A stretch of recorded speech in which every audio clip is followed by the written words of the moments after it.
put on. It's the last time seeing it like this. Last time seeing it like this, somebody get the rims ready to put on. So, be back in just a minute. Got it done?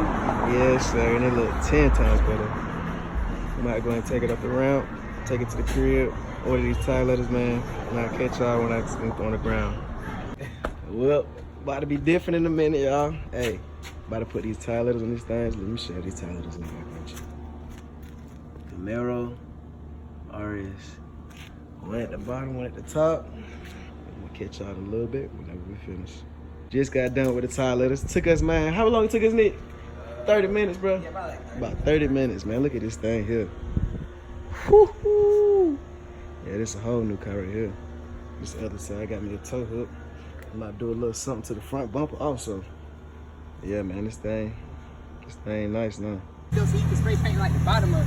What? See how it's still